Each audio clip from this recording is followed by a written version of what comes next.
Now, with all the recent talk about aliens, a new animated series gives a perspective from the outer-worldly being's perspective, okay? Nathan Pyle is a cartoonist and author of Strange Planet. It's coming to a streaming service near you. Nathan is joining us today with all the details. Hey, Nathan.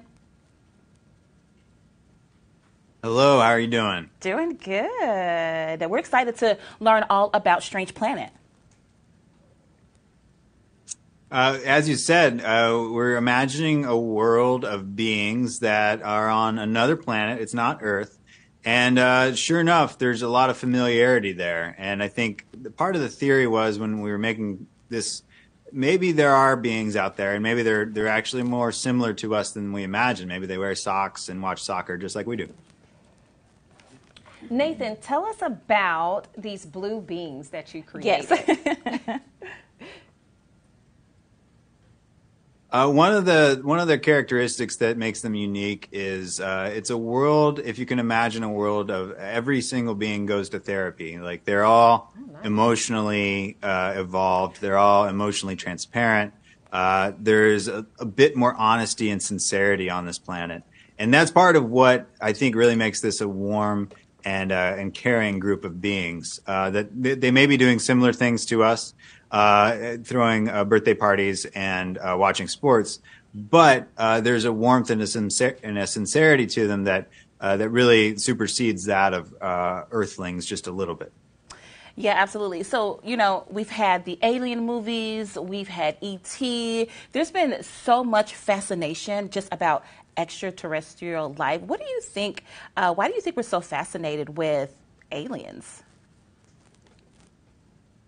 Well, I think if you've seen the latest images of deep space, the number of galaxies is so immense and just a tiny portion of the sky. We really have to have some other beings out there. It has to be.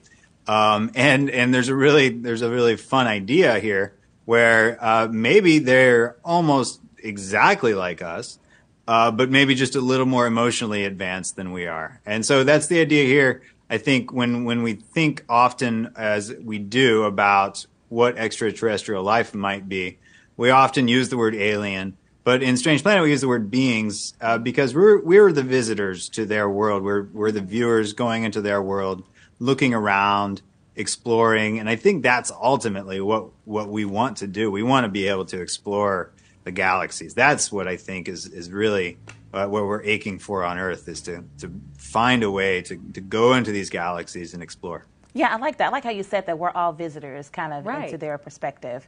Yeah. Let's talk about your process from taking Strange Planet from graphic novel to small screen.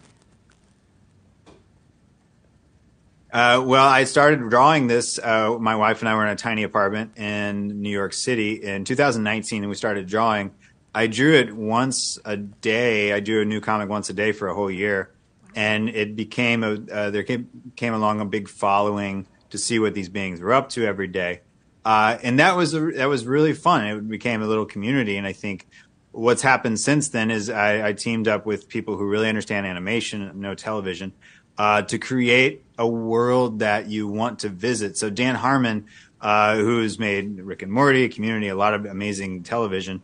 Now I worked with him to create something that is warm and wholesome and uniquely odd. I think that's what makes this show so what we're so proud of. It is both wholesome and strange at the same time, and I think that's a unique combination that really reflects reality. This is the world that we live in.